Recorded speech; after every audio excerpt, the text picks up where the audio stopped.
Lah.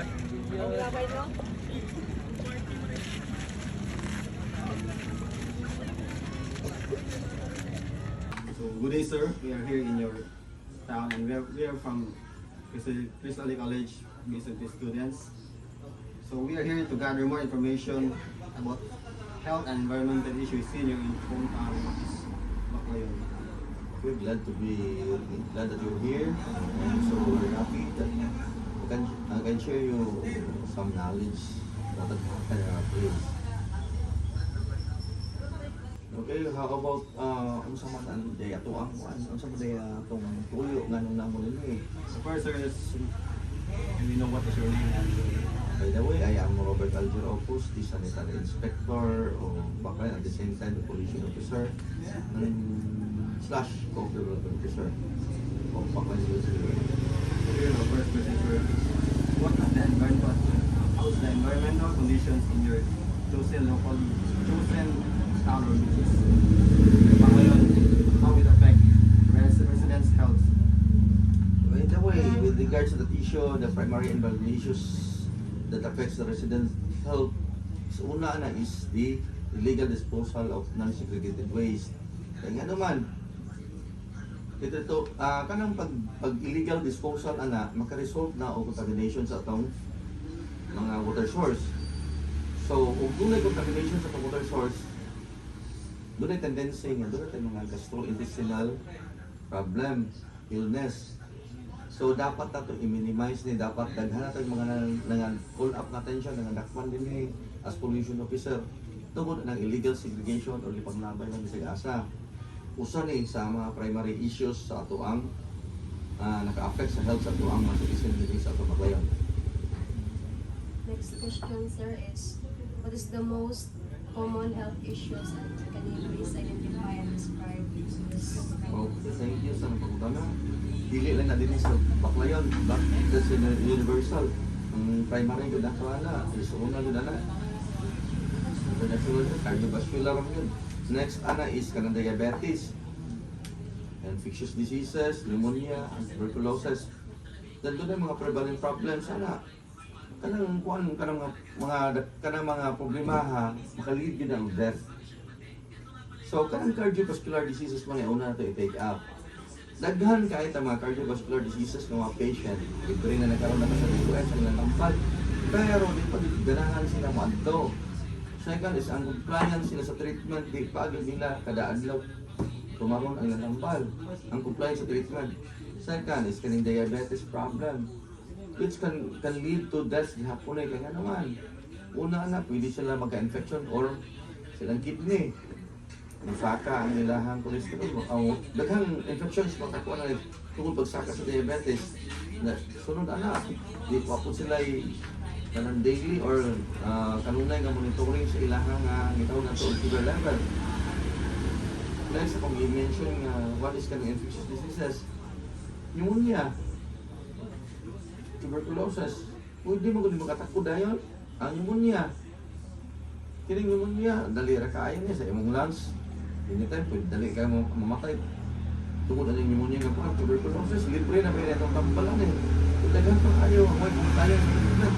Pero huwag guys, ang mga patient na di mo ato sa health center, di ba ito sa preventive facilities, kung kitapuan tayo, available na, libre ng tampalan eh. Then, ang atuwa ko ng kuwan, nagdana tayo mga daghang mga kuwan sa mga visible yun na mo follow up nila, pero wag yung hapon operation. So the next question, sir, is do you have any access on any healthcare government offices in Baclayon, sir? Actually, din sa Baclayon. Tanang mga resident din or mga constituents ng Baclayon, doon na sila access because going to the lower levels up to ang gitaw dato na o kanang puro doon na tayo mga visible monitor di sa tanong anak. Pero doon na pag nga po tayo gitawag o resistance sa mga tuwang mga presidente kaya naman so gihapon sila gitawag na to di pagyapon sila mag-comply o mga treatment di pagyapon sila mag-operate sa mga visible gikan sa kuwan doon na tayo mga pang channel dito mga NDP mga nurses dito sa atuang mga gitawag na to na o mga barangay Then doon na pa tayo mga BCW, monitor pa nato na, pero doon na gihapoy mga tao nga dili mo comply sa treatment, doon na dili pagyapon mo trust sa ato ang healthcare program. Ang next question, sir, is solutions or preventive measures na mention kanina, like basura or mga waste. What is yung ibuhat towards nga issue? Mag-go back to sa itong unang itong illegal solid waste disposal. Ang atong hibat sa nasunod na is we have to implement fully the Republic Act 9003 nga atong implementahan sila dito mga violation. Once they commit the violation, we have to implement kung sa itong ilang commit. Doon na according to the law. Doon na sila consequence, doon na sila penalty din. So, last is na ba ni mga home remedies or alternative na practices ng mga sakita? Daghan na kayo ni sa atong lungsod sa kayon ang mga affirmative practices nila, mga remedies nila din eh. Bisan kamo siguro manuwaay mo basketball, manuwaay mo sports minded mo. Kung sa'y buhaton man ninyo, mas pain mo, matapilok mo, piloton. Pero actually that is not the basic kuan, yun na, dapat buhaton. Ang kuan yun na, ang first aid yun na is masama na, cold compress. So, dapat anong napita, magsugod ta anong napita, atong i-indoctrinate, atong isulti, atong isugod ang napita.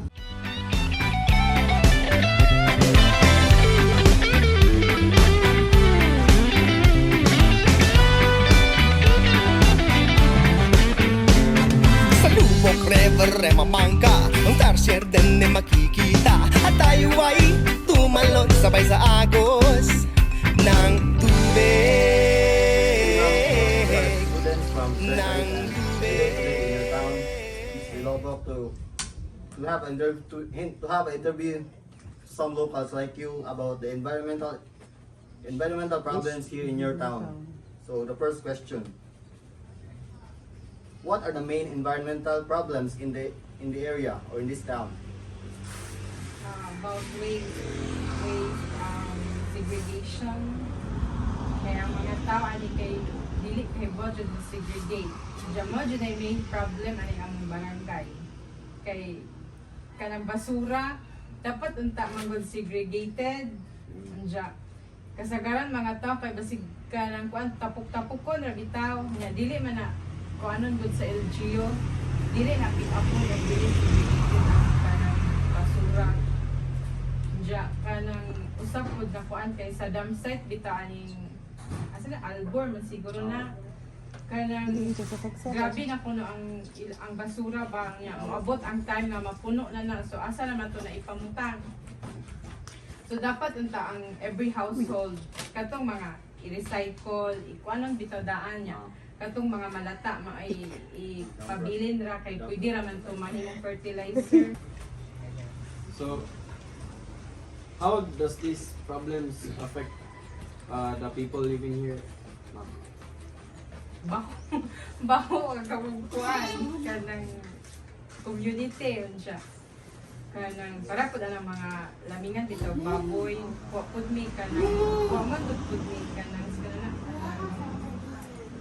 mga septic tank bitaw ban ja tourist one bed pero mga niya anay malabyan yung mga nga naa sila yung mga lamingan nga nara lapit bitaw sa kalsada niya masimaho nimo ang kanang bako niya amo na po nagreklamo sa LGU niya ning kuan amo patong gitagaan og kanang mura og kanang sige ana kanang giamo sila gi-inform o dili sila mo unang padadaan na magsuwat niya ano mo sa health Nagreklamo? ireklamo. Okay.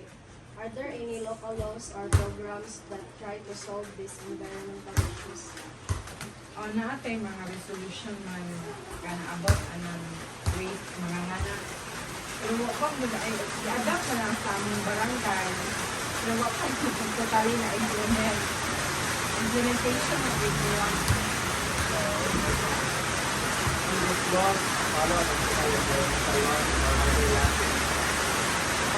na ang pagsunod din sa mga tao. Kaya nandiri man nakuha ang sa kalo o diri mo follow ang mga trabaho.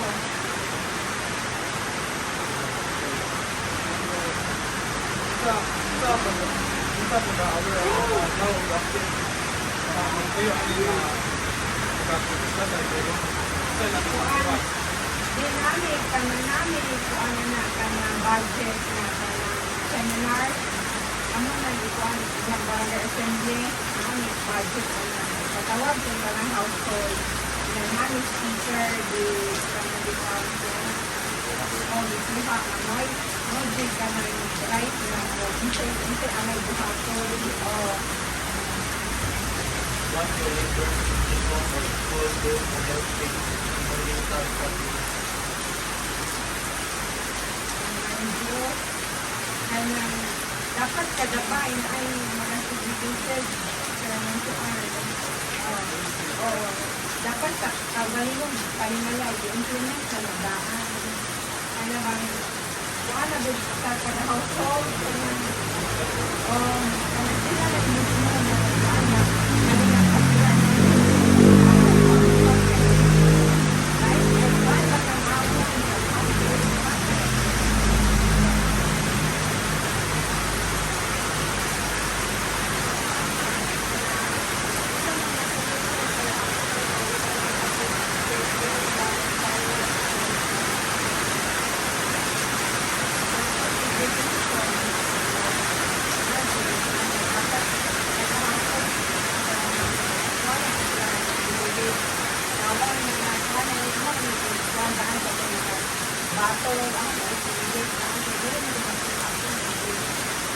dapat ang pagpunta ng household